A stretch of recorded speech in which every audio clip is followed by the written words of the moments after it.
Muito bem, pessoal, estamos começando mais uma edição de Black Yellow Brasil Podcast. Esse é o programa falando sobre o Pittsburgh Steelers para todo mundo. Sou Danilo Batista, você seu host e novamente historiador. A gente vem para mais um episódio contando as histórias das lendas dos Pittsburgh Steelers. E hoje é dia de falar de todos entrarem a bordo do ônibus, porque vamos falar da lenda Jerome Bettis.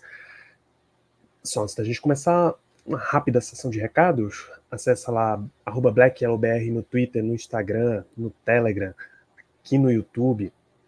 Segue lá na Twitch também, twitch.tv/BlackYellowBR, nossas lives falando de Steelers. Em breve a gente pega mais no tranco em lives, chegando mais perto da temporada. Acompanhe o nosso podcast em vários apps, em especial o Spotify, onde a gente pede graciosamente que você siga e deixe suas 5 estrelas. É de graça, tá? Não precisa pagar para avaliar o programa no Spotify.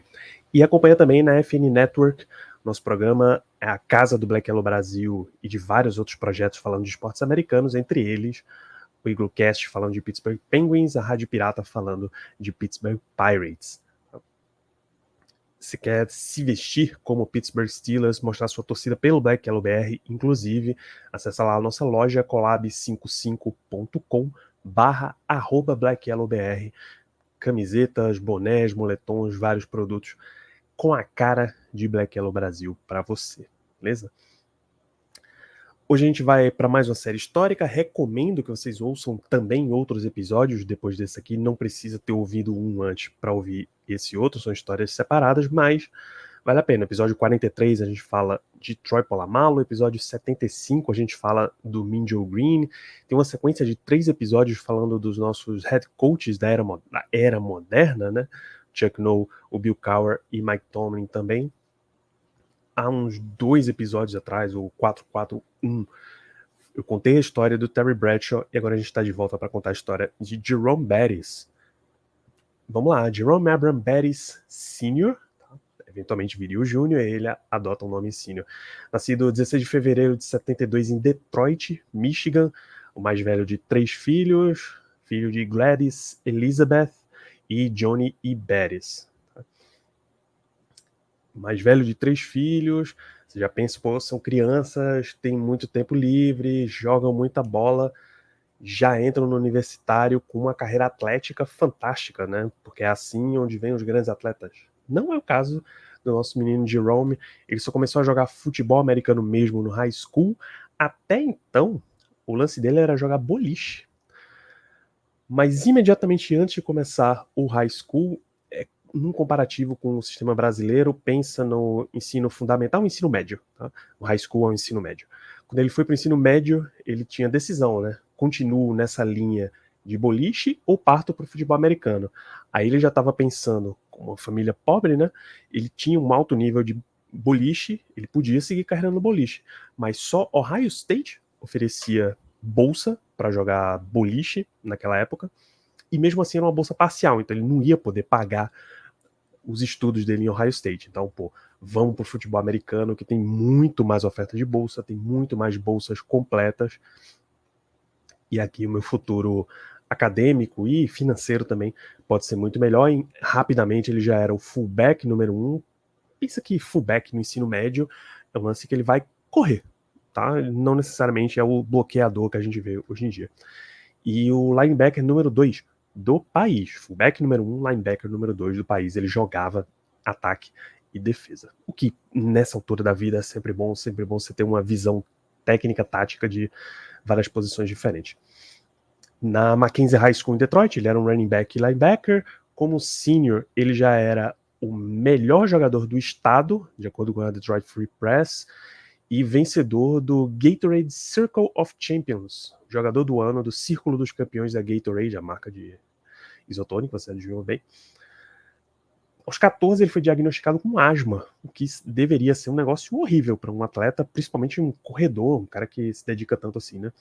Foi para o hospital depois de passar mal num treino, e a mãe, o médico, encorajaram ele a continuar jogando, porque isso ajudaria ele a desenvolver uma resistência cardiorrespiratória muito melhor.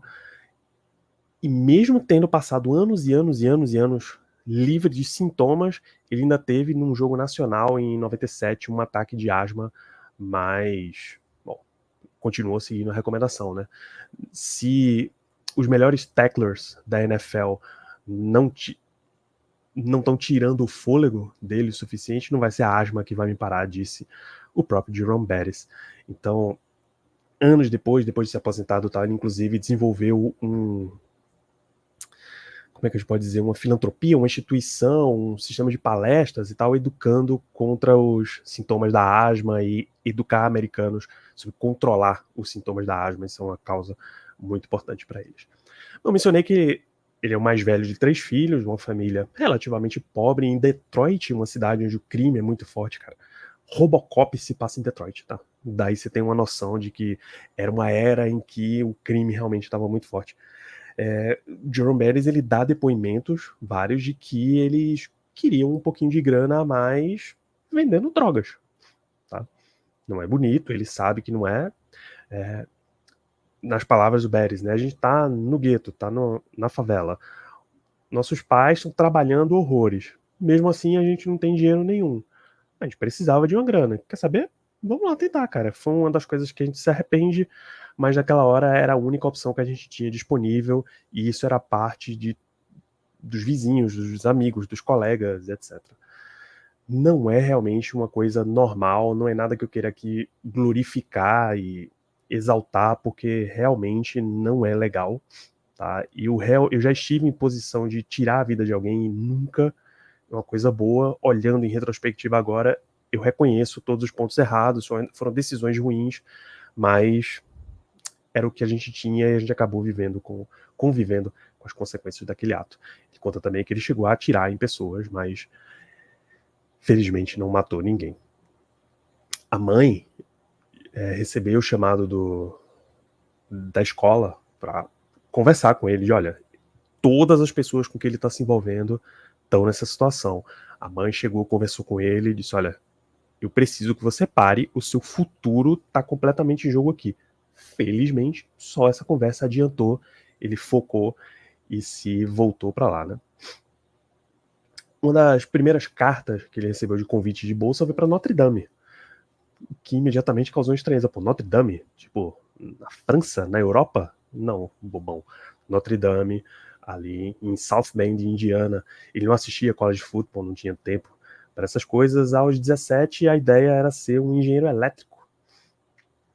E Notre Dame tinha um bom programa de engenharia, já era uma boa decisão. Michigan estava no páreo também, porque também tinha um bom programa de engenharia. Mas o técnico, Lou Holtz, foi visitar os Bears, aquela conversinha mole de técnico, que você vê em vários filmes. Conversou horrores com a mãe, conversou horrores com o pai. Quando o treinador foi embora, a mãe disse, você vai para Notre Dame, menino. E não era uma questão de discussão. Ela disse, efetivamente, você vai para Notre Dame. E como um bom filho de mãe suburbana, o menino Jerome simplesmente acatou e decidiu ir para Notre Dame, ser um Fighting Irish. Na hora de sair para a universidade, o pai chamou ele para conversar e disse, olha, filho, não tenho muita coisa para te dar, não. A única coisa que eu tenho, eu já te dei, e é um nome. É um bom nome, um nome limpo. Por favor, não estraga com ele, tá? Jerome Bettis entrou na Universidade de Notre Dame, terminou a carreira com 337 corridas para 1.912 jardas, 32 recepções para 429 jardas. Marcou 20 touchdowns no seu segundo ano na universidade, 16 corridos, 4 recebidos, 23 touchdowns totais se você incluir o Sugar Bowl, uma vitória por 28-3 contra Texas A&M no Cotton Bowl em 93, então 91, 92, 93 foi o período dele no college football. Desculpa, 90, 91, 92, né? 93 é porque o Cotton Bowl já é no ano seguinte. Correu 20 tentativas para 75 jardas, 2 touchdowns, um touchdown de 26 jardas. Ele já estava num nível excelente e viu que era hora de pular o ano de senior e ir realmente para a NFL. Era um lugar onde ia dar para recolher o dinheiro, né? Começar a ser realmente bem pago.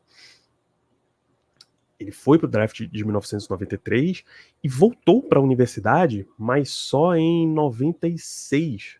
Tá? Quando estava uma discussão ali, ele fez mais algumas aulas, não conseguiu terminar por ali, voltou para a universidade em 2022, aí se formou em economia, em negócios, em administração. Business é administração para os Estados Unidos.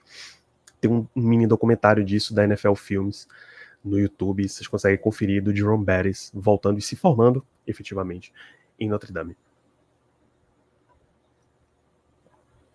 O técnico Lou Holtz, quando ele decidiu que ia pular o ano de senior e ir direto pro draft, só bateu no ombro e, cara, você tá pronto, eu já te ensinei tudo que eu tinha que ensinar, por aqui você já fez tudo que você devia fazer, é hora de você ir mesmo, então vambora, rumo ao draft de 1993. Jerome Bettis é a escolha número 10 geral daquele ano, ele vai para o Los Angeles Rams. Qual é o cenário do Rams naquela época? Vale a gente citar um pouquinho aqui. O Rams é um time que ele começa em Cleveland, aí ele muda para Los Angeles. Tá? Em 1992, eles estão em Los Angeles, uma campanha 6-10 sob o comando de Chuck Knox, já tinha sido técnico dos Rams nos anos 70, voltou para lá, teve 3 anos péssimos. Tá? A defesa era horrível, era a segunda pior da liga contra a corrida, mas o técnico de mentalidade ofensiva, Chuck Knox, ele resolveu enfiar poderio pro ataque. 6 das 9 escolhas do time no draft foram ofensivas, incluindo as 5 primeiras. Tá? Os times ainda se reforçavam muito pelo draft. 1993 é o primeiro ano em que a NFL realmente teve uma free agency, é o ano em que o Reggie White sai do Philadelphia Eagles e vai para o Green Bay Packers. Mas, bicho, draft e trocas eram o principal. O time, em 92, ainda sentia falta do Eric Dickerson, que foi trocado para o Colts em 87, lá atrás. E a inovação, o tal, o time já estava no fim da era do Ernie Zampese, coordenador ofensivo.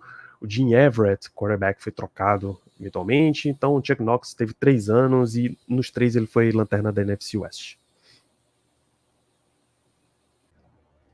Então esse draft de 1993 é um ano relativamente bom para a NFL.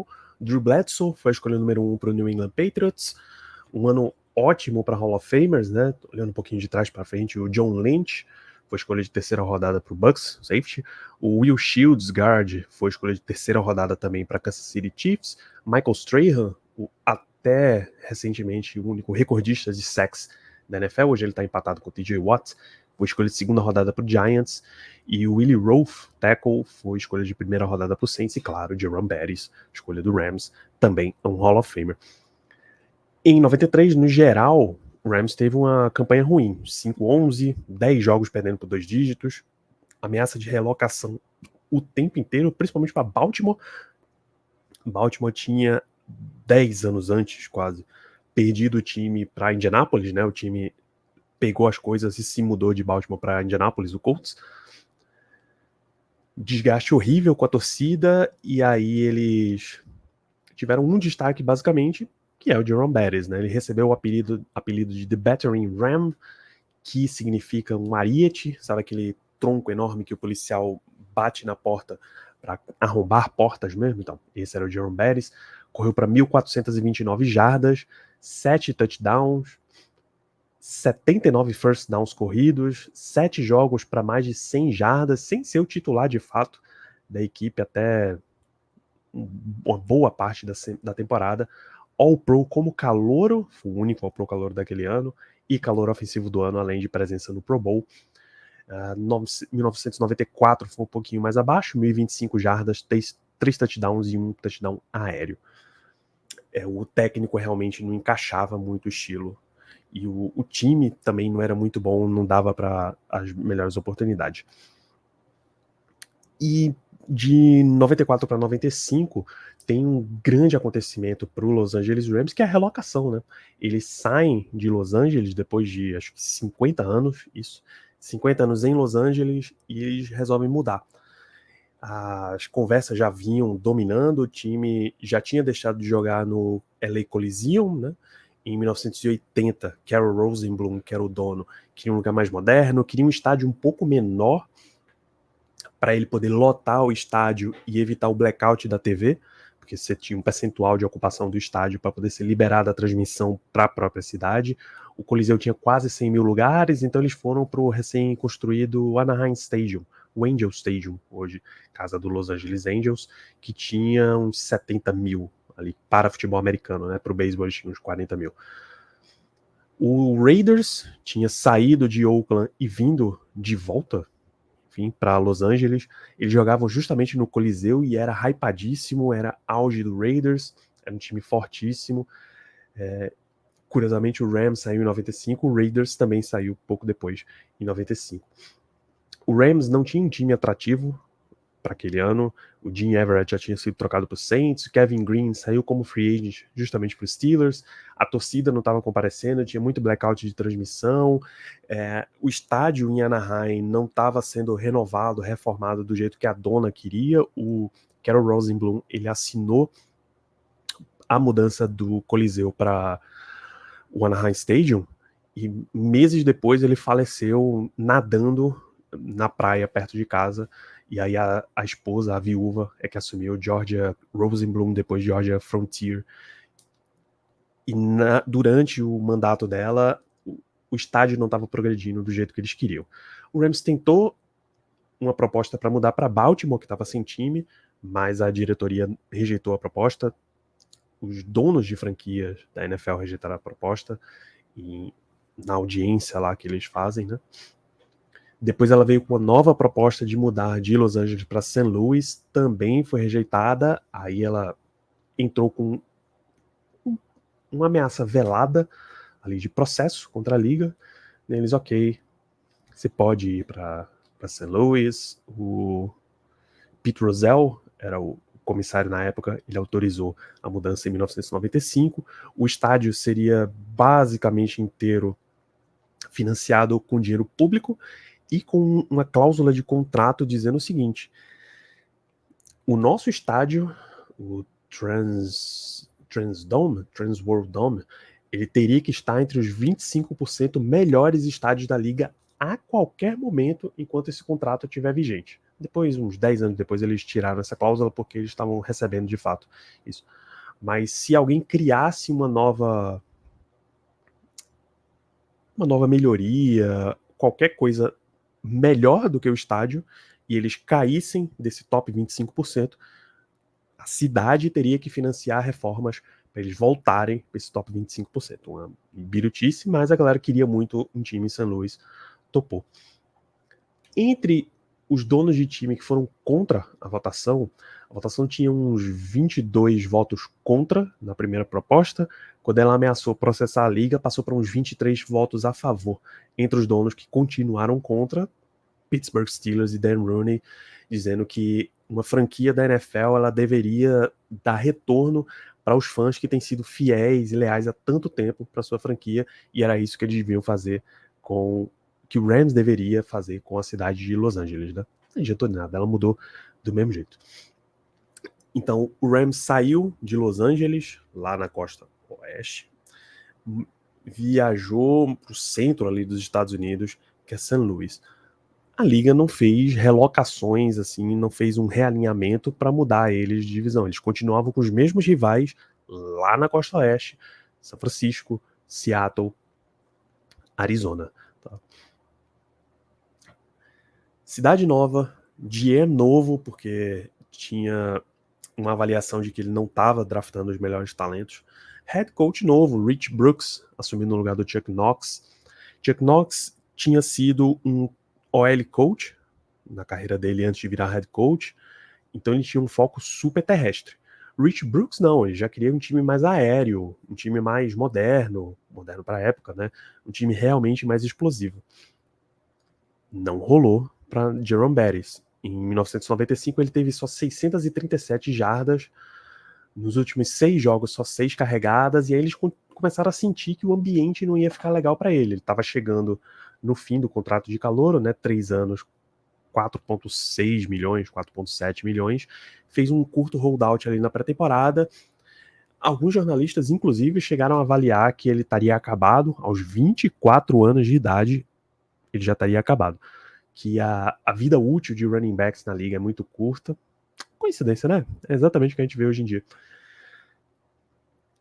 A comissão técnica do Rams também teve a mesma impressão. Chegou para ele para conversar e olha, não tá rolando muito você aqui no nosso esquema. Se você quiser, a gente pode te migrar para fullback, e aí seria uma posição condizente com o físico, mas é uma posição essencialmente de bloqueio. Ou a gente pode te trocar de equipe também. Você escolhe e me avisa o que é que você quer. Sentou com a gente, começaram a avaliar o cenário, situações, e eles disseram, ok, queremos ser trocados. Vamos pro mercado para ver o que é que tem de proposta pra gente. Duas propostas eram mais fortes, tá? Uma era do Houston Oilers, ainda não tinha mudado para Tennessee. O Houston Oilers viria a ser o Tennessee Titans, tá? A segunda era o Pittsburgh Steelers, na época comandada pelo Bill Cowher, recém-saído do Super Bowl 30, inclusive. Os dois tinham um histórico de aproveitamento de running backs super legal, super interessante. O Oilers tinha acabado de sair da era do Earl Campbell, por exemplo. Os Steelers tinha recém-saído, não tão recente assim, mas tinha saído há pouco tempo da era Franco Harris. Eles sabem que as cidades abraçam os seus running backs, mas Pittsburgh tinha mais história, tinha mais aproveitamento de running backs e tal, então ele optou pelos Steelers. O agente do Jerome Bettis era agente também do Eddie George, running back. Então quando eles fizeram as contas, o Oilers estava à frente, tá, você quer ir então para os Steelers? Então já vou dar o papo lá na galera de Houston, que Eddie George deve ser um grande nome para eles, né? Porque assim a gente aproveita e resolve as duas situações com um agente. E os Steelers precisava de um running back 1. Ben Morris, que era o running back 1 do time em 95, tinha acabado de ser preso em março por porte de maconha e saiu a troca. Os Steelers mandava a terceira rodada de 96, uma segunda e uma quarta rodada, tá? A segunda em 96 e a quarta em 97, recebia uma terceira e o Jerome Bettis. Tá? Curiosamente, nenhum jogador envolvido na troca vingou, exceto o próprio Bettis.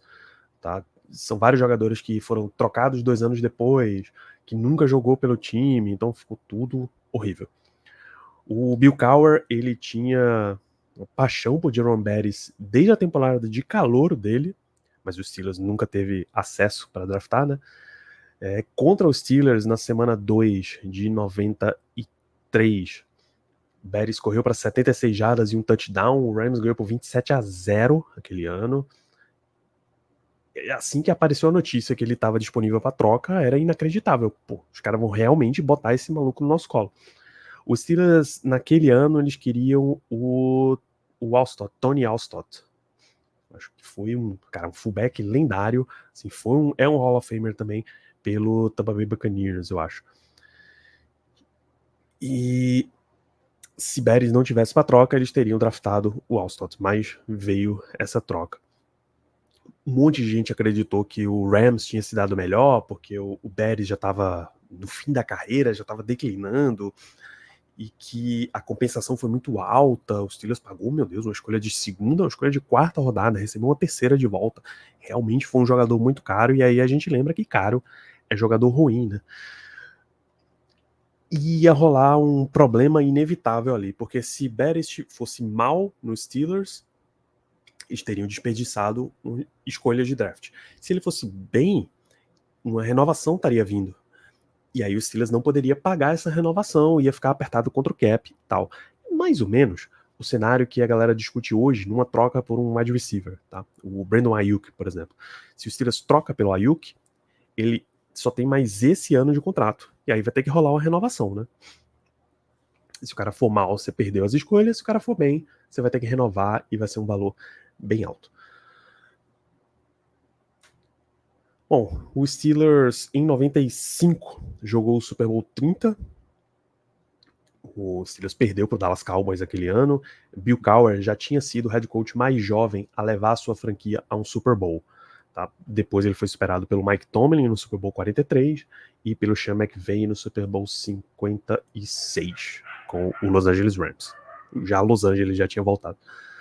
Neil O'Donnell era o quarterback titular nesse Super Bowl, mas ele foi embora pela free agency e Cowher queria migrar o time para um esquema mais terrestre de ataque, mais um foco em corridas.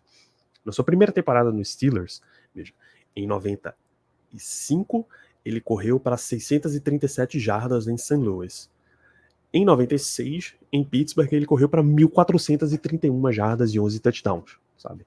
First Team All-Pro, NFL Comeback Player of the Year, running back do ano, MVP interno da franquia, líder de corrida pela Football Outsiders, Steelers campeão da AFC Central, venceu o Colts nos playoffs, mas acabou perdendo para o Patriots no Divisional Round. Ainda não é a geração que você está pensando. O Colts era comandado pelo Jim Harbaugh, esse mesmo que acabou de assumir como head coach do Chargers, e o Patriots era comandado pelo Drew Bledsoe. Eram os quarterbacks, tá? 97, os Steelers têm um ano meio de transição. Vários free agents acabaram saindo. Sim, também consequência do contrato do Jerome Bettis. Inclusive o Rod Woodson foi embora, que era um dos grandes jogadores da franquia. Né? É o primeiro ano do Cordell Stewart, tá, como quarterback. Ele era um wide receiver, foi sendo usado pouco e recebeu um voto de confiança do Bill Cowher que ele seria o quarterback. O Steelers termina com 11-5, pela quarta vez seguida campeão da AFC Central e a sexta aparição em playoffs consecutiva. Foram até o AFC Championship Game, mas perderam para o Denver Broncos do John Elway, que viria a ser campeão naquele ano. Tá? O Steelers correu 572 vezes em 97, que foi a maior quantidade dos anos 90 inteiros, 2.479 jardas corridas totais da equipe, a terceira maior da década para qualquer time. Jerome Bettis naquele ano assinou um contrato de 4 anos, apertou os Steelers no cap, e aí o Rod Woodson e vários outros jogadores acabaram saindo. 1.665 jardas para o Bettis, 7 touchdowns corridos, 2 aéreos, second team All-Pro e um recorde de 2 touchdowns em overtime na mesma temporada, que é curiosíssimo, só para garantir vitórias para os Steelers. Em 98, o Steelers começou a ter uma série de problemas, ainda meio de transição. Cordell Stewart não estava bem, aí ele foi citado como um ponto de conflito, a torcida já estava ficando contra ele. O Chan Gailey, coordenador ofensivo, saiu do time para ser head coach do Dallas Cowboys.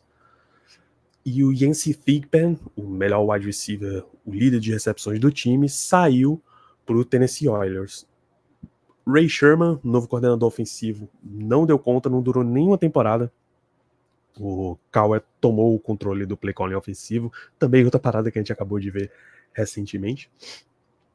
Mas o time foi começando a acumular peças-chave para as campanhas que viriam, e eu vou citando o nome deles aqui no ano. Em 98, o Steelers draftou o Alan Faneca, guard, e o Hines Ward, wide receiver, na terceira rodada. Eu deixei Townsend, defensive back, na quarta rodada. Esse ano teve um dos lances mais polêmicos de arbitragem num coin flip, no arremesso da moedinha, em que você fala se você quer cara ou coroa enquanto a moeda está no ar. O Bettis, ele disse coroa no meio, ele mudou a opinião, mas ele cravou coroa, deu coroa, mas o árbitro disse que ele tinha dito cara, e aí o Lions ficou com a bola em prorrogação, e na prorrogação marcaram o touchdown da vitória, marcaram a pontuação da vitória, 19-16, vitória de Detroit. E o Steelers teve uma sequência de derrotas para terminar a temporada fora dos playoffs também. 99, o Steelers volta a ficar fora dos playoffs, agora com Kevin Gilbert como coordenador ofensivo. Joey Porter Sr. foi draftado aquele ano. Aaron Smith, defensive end, foi draftado aquele ano. Jerome Bettis teve 1.091 jardas, 7 touchdowns. Em 2000, a crise de quarterbacks continua. Kent Graham foi escolhido titular. Cordell Stewart voltou no meio do ano quando o Graham se machucou. O Graham foi tão mal depois que ele foi dispensado no final da temporada. Foi o último ano no Three Rivers Stadium, tá? Lembra que no episódio do Terry Bradshaw a gente falou da primeira temporada do Three Rivers em 70? Então, 2000 foi o último ano desse estádio. Plexico Burress foi escolha de primeira rodada desse ano. Marvel Smith foi escolha da segunda rodada. E ao final do ano, o Steelers demitiu Kevin Kilbride porque não estava satisfeito com o jogo aéreo, não estava satisfeito com o progresso do Cordell Stewart, mas o terrestre estava bem. Jerome Bettis teve 1.341 jardas corridas, mais 8 touchdowns. Vale a gente fazer uma rápida pausa para falar da troca de estádio, né? Os Steelers e o Pirates jogavam no Three Rivers Stadium. Pensa geograficamente na costa, eu acho que a costa norte dos Steelers. O Pittsburgh é isso daqui que vocês estão vendo, ó. Tem essa daqui, na verdade, esse mapinha aqui em cima. Tá vendo? Tem 3 rios. O Steelers joga aqui. Fica hoje é Acrisure Stadium, época Heinz Field de um lado, e o PNC Park, casa do Pirates, no outro. Antes tinha o Three Rivers Stadium, que era exatamente no meio dos dois. Eles demoliram esse estádio do meio e construíram cada um de um lado, e o meio é o estacionamento que ambos compartilham, tá? Várias propostas foram feitas naquela época, em 2000, para ter um novo estádio que fosse completo para futebol americano, porque o Pirates queria um estádio completo exclusivo para beisebol. Tentaram até uma proposta de que o Three Rivers seria só reformado e convertido para ser só para futebol americano, mas isso era só um plano B. E não ter um novo estádio, eles alegavam que seria um problema para atrair jogadores, atrair free agents, que outros times, inclusive na própria divisão, todos eles já estavam de estádio renovado, né? O Oilers tinha acabado de mudar de Houston para Tennessee, então eles tinham um estádio novo. Baltimore tinha um estádio novo, Cleveland tinha estádio novo, Cincinnati tinha estádio novo, Jacksonville tinha estádio novo. Isso, Jacksonville já estava aí na liga. Jacksonville tinha entrado em 95, é claro que o estádio deles era novo. Todo mundo tinha boas oportunidades de estádio, menos Pittsburgh, que estava com o estádio dos anos 70. Então eles refizeram ali o estádio, tá? O estádio foi inaugurado para a temporada 2001. O jogo seria a semana de abertura da temporada regular, 16 de setembro, contra o Browns, mas 2001, dia 11 de setembro, tivemos os ataques, o ataque às Torres Gêmeas, né? Então toda a rodada foi adiada em uma semana. Então o Steelers só teve a oportunidade de jogar em casa no dia 7 de outubro contra o Cincinnati Bengals, e aí foi um fenômeno patriótico, né? O telão do estádio passou um discurso do George W. Bush, então presidente, autorizando e ordenando ataques contra o Talibã e o Afeganistão, um monte de aplauso, apoio da plateia. Estados Unidos no seu core, assim, é exatamente o que eles são, a sua definição. Chris Brown, kicker, marcou a primeira pontuação de NFL do estádio, um field goal de 26 jardas, e o Cordell Stewart marcou o primeiro touchdown, uma corrida de 8 jardas. Cordell Stewart tinha esse estilo meio de quarterback que sabia correr. Para 2001, Mike Mularkey era técnico de tight ends, ele foi promovido para coordenador ofensivo. Era uma mudança que o próprio Mularkey todo ano dizia: você vai trocar o coordenador? Pô, tô aqui, tá? A gente pode fazer essa mudança aí. Aí chamavam de fora. Opa, tá trocando de novo. Tô aqui, tá? Chamava outro cara de fora. Na terceira vez, Bill Cowher resolveu promover o Mularkey mesmo. Ken Whisenhunt foi contratado para ser o técnico de tight ends. Primeira temporada no Heinz Field, o Steelers foi 7-1 em casa, tá? Que é uma excelente campanha. A única derrota veio justamente para o Baltimore Ravens, que era o atual campeão da NFL. Mas essa derrota foi compensada nos playoffs.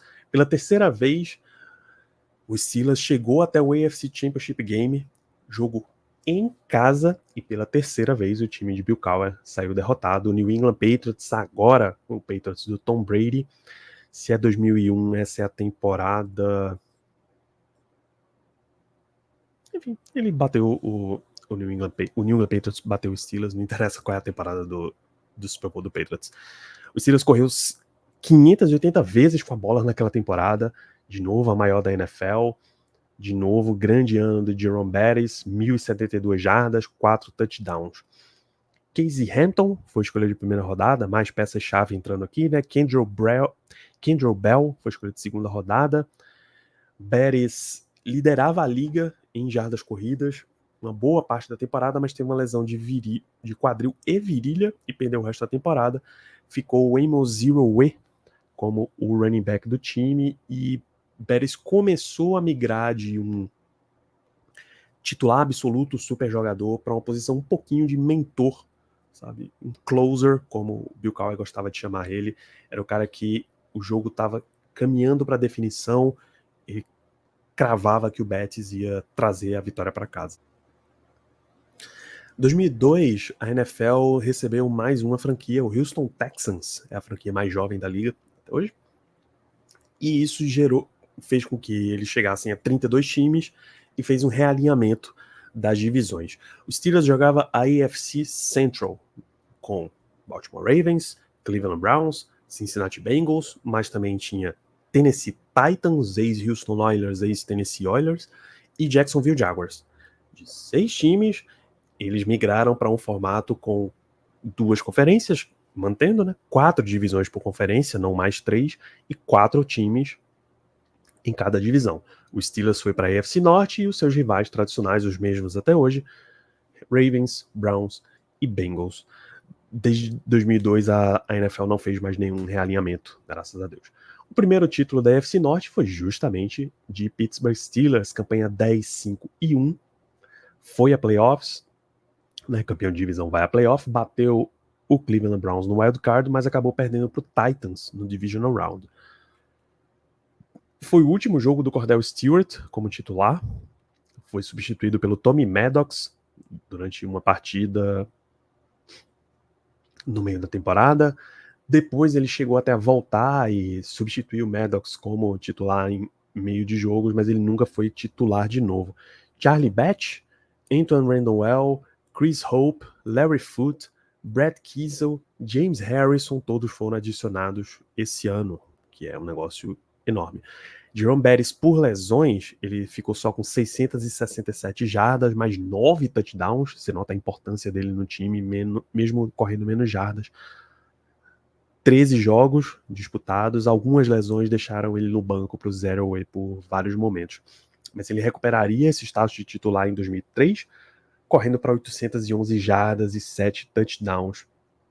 Com várias lesões, e o time confiando um pouquinho menos no jogo corrido, o Steelers caiu para 6-10.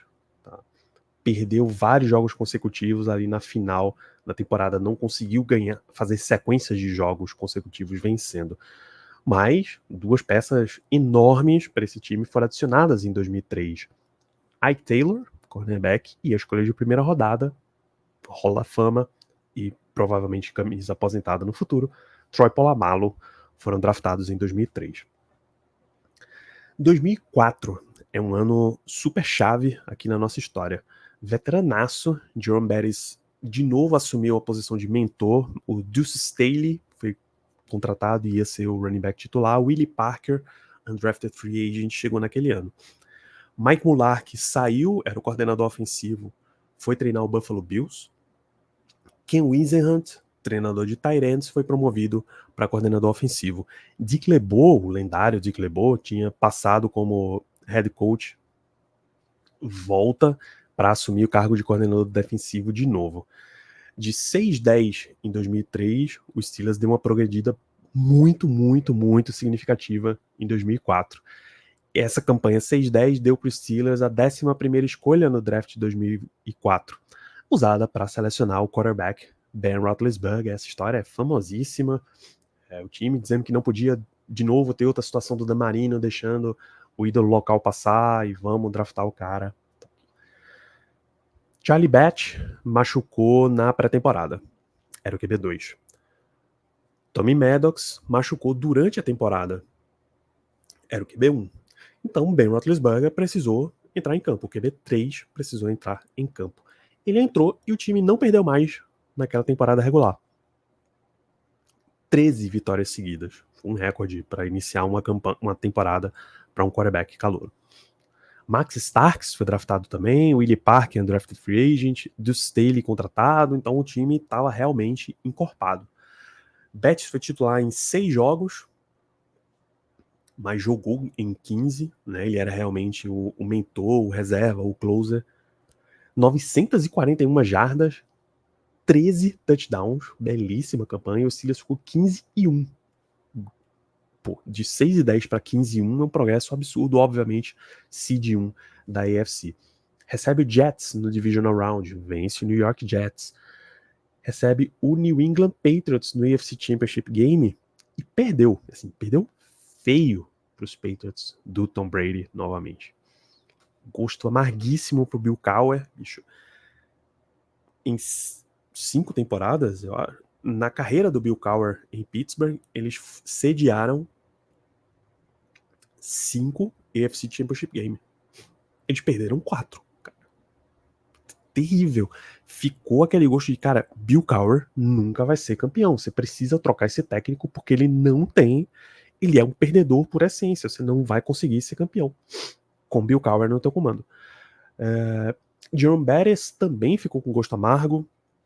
Era aquele sentimento de, pô, eu vim aqui para a NFL para ser campeão, eu saí do Rams de St. Louis para Pittsburgh para ser campeão e a gente só bate na trave, a gente nunca consegue. Chegou para conversar para se aposentar, né?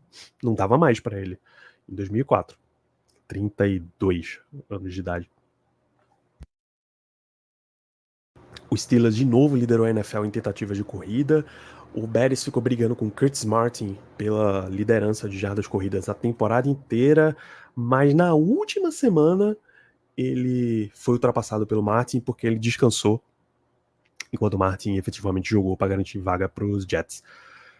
Bettis passou o Eric Dickerson na lista de mais jardas corridas na carreira.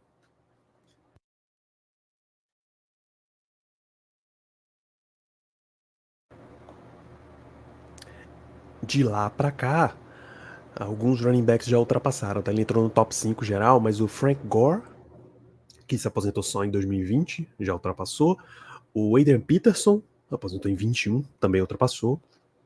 O LaDainian Tomlinson, que aposentou em 2011, ultrapassou aí o Jerome Bettis, e o Curtis Martin tinha ficado na frente, tá? Então, ele desceu, hoje ele é o número 8. Entre os running backs ativos, cara, o melhor é o Derrick Henry. Henry já tem uma boa rodagem aí de carreira. Tá com 9.502 jardas. Jerome Bettis tem 13.662. Dificilmente vai ser ultrapassado, tá?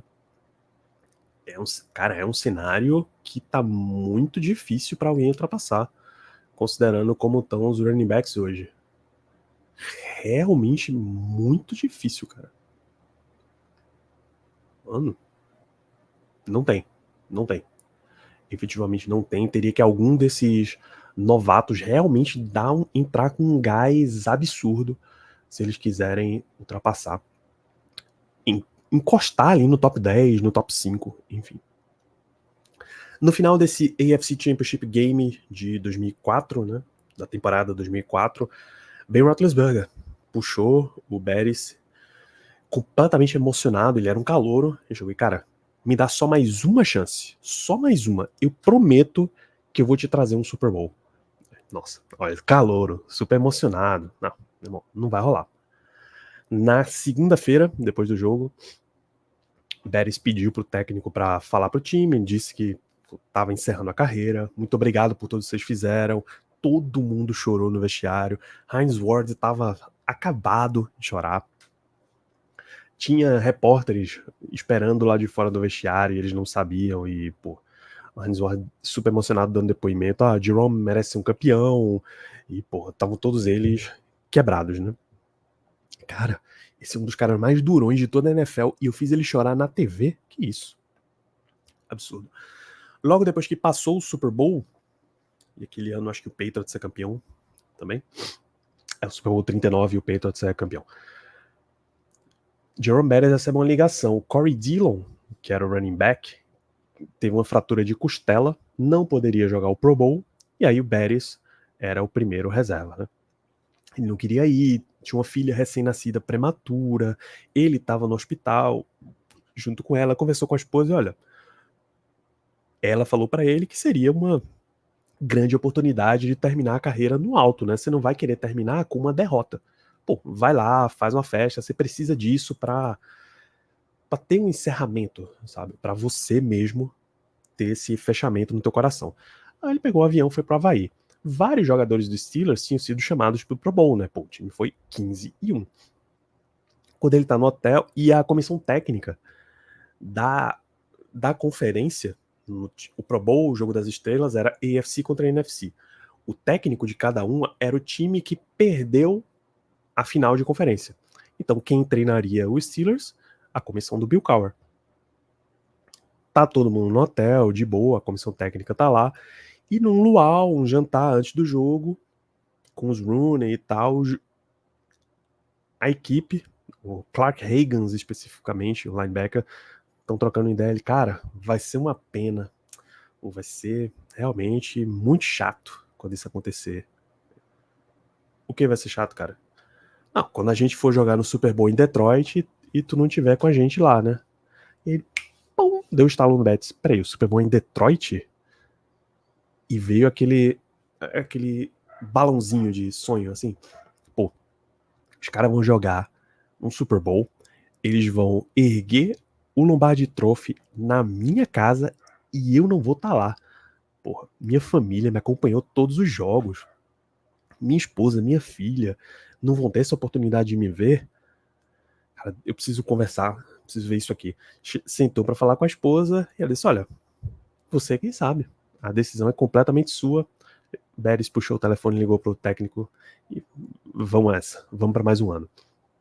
O Super Bowl 40 seria em Detroit, cidade natal de Jerome Bettis, que decidiu, de fato, ficar por mais um ano. 2005, que é esse ano, o Heath Miller, tight end, Bryant McFadden, cornerback, Nate Washington, wide receiver, Trey Essex, OL, Chris Camuato, OL, todos eles foram adicionados para a equipe. Um início bem turbulento, tá? Beres machucou na pré-temporada, Big Ben machucou no meio da campanha, e eles vinham de um 7-2 e caiu para 7-5. Uma derrota para os Bengals fez o time perder a oportunidade de ser campeão de divisão, e aí era brigar pela última vaga de playoff, tá? Na semana 14, o Steelers recebeu o Chicago Bears, um jogo de neve, e Jerome Bettis brilhou. O jogo na neve, tradicionalmente, você corre horrores contra o running back, tá? Bettis teve 17 carregadas, 101 jardas e 2 touchdowns, um deles, inclusive, atropelando o Brian Urlacher, um lendário linebacker do Bears, um dos melhores jogadores defensivos de toda a liga. Na última semana, 17, o Steelers garantiu a vaga nos playoffs com 3 touchdowns do Jerome Bettis contra o Detroit Lions. O Steelers seria a seed 6, tá? Naquela época seria de 1 a 6, só nas seeds, hoje tem a seed 7. Portanto, qualquer jogo que o time fosse jogar nos playoffs teria que ser fora de casa. Vamos para playoff. O Steelers joga no Wild Card em Cincinnati contra o Bengals, um time que tinha derrotado eles na temporada regular. No final do jogo, do segundo jogo, né, o TJ Houshmandzadeh, o wide receiver de Cincinnati, limpou a chuteira com a Terrible Towel, um vídeo famosíssimo e tal. O Steelers atropelou Cincinnati, tá? 31-17 é o jogo em que o Carson Palmer sofre um sec, lesiona o joelho e quase que ferra a carreira dele inteira. O Steelers passou pelo Cincinnati Bengals. O próximo jogo, Divisional Round, é em Indianápolis contra os Colts de Peyton Manning. Um dos melhores times, era seed 1 daquele ano, fantástico. O Steelers rapidamente assumiu o controle do jogo, 21-10, no terceiro quarto, mas deram uma vacilada, o Colts marcou um touchdown e uma conversão de 2 pontos, o jogo foi para 21-18. Perto do final do jogo, Joey Porter forçou 2 sacks no Peyton Manning, forçou um turnover on downs e o Steelers estava com a bola no ataque na linha de 3. Tem um super running back conhecido como The Bus. Você vai entregar a bola na mão dele, ele vai atropelar o cara e vai entrar para touchdown. Se ele não entrar para touchdown, você vai gastar um tempo significativo ali, vai chutar um field goal, vai ampliar a vantagem de novo. Na primeira corrida do Jerome Bettis, o linebacker adversário vem com o capacete certinho na bola, a bola decola, só dá tempo do Bettis virar dizendo não foi bem não que ele disse, mas um palavrão indizível por aqui. O Colts recupera esse fumble, vai retornando todo. Cara, era um time de line-up. Era um time para jardagem curta e cravar. Goal line. Tá? Era um time super pesado. Você queria garantir os bloqueios para abrir o espaço para o Bettis entrar. Quando o linebacker passou pelo Bettis, só tinha mais um jogador esperando ele para o tackle. Ben Roethlisberger, que, cara, completamente atrapalhado, mas num movimento super consciente. O linebacker aqui atrás dele, ele consegue agarrar a perna do cara o suficiente para vir alguém e derrubar e garantir que ele não ia retornar para touchdown. Porque se ele retorna para touchdown ali, acabou o jogo, vitória do Colts. Tá? Tackle salvador do Big Ben. Peyton Manning consegue colocar o time para field goal. Seria o field goal para o empate, para levar para uma prorrogação. Mas o Mike Vanderjagt, ele estava perfeito durante a temporada naquilo dali. O Bill Cowher pede um tempo antes dele chutar, ele olha para a sideline dos Steelers, olha para o Bill Cowher, você tá tentando me esfriar aqui, né? Vou te mostrar quem é que ficou frio. Ele errou o field goal. Tá? E o Steelers vence o jogo, garante vaga no NFC Championship, um dos grandes alívios para o Bears. O Steelers enfrenta o Denver Broncos em Denver, no NFC Championship Game. Jogo perfeito dos Steelers. E para um Jerome Bettis que só olhou para sua equipe e disse "Take me home", a equipe levou ele de volta para casa. O Steelers estava classificado para o Super Bowl 40 em Detroit. Semana de Super Bowl 40. O time dos Steelers foi jantar na casa dos Bettis em Detroit. Eles desceram do avião já todo mundo usando a jersey verde número 6, que era do Bettis, em Notre Dame, na universidade. O prefeito deu a chave da cidade, cara, era toda uma celebração para ele.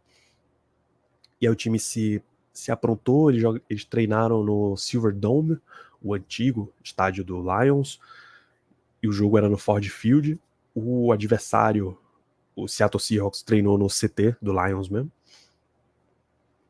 Na hora de entrar em campo, os times, até poucos anos antes, os times eram anunciados um por um. Quarterback, Terry Bradshaw, wide receivers, Lynn Swann, John Stewart. O Patriots, em 2001, mudou isso daí. O Tom Brady pediu para que o time fosse anunciado como um conjunto coletivo. Nesse ano, o Steelers optou por ser anunciado como uma equipe completa, o grupo inteiro. Acho que ninguém mais faz anúncio individual, tá? É sempre coletivo. Na hora da negociação e tal, o Joey Porter disse: Jerome, você vai na frente, puxa a fila e a gente vai imediatamente todo mundo atrás de você.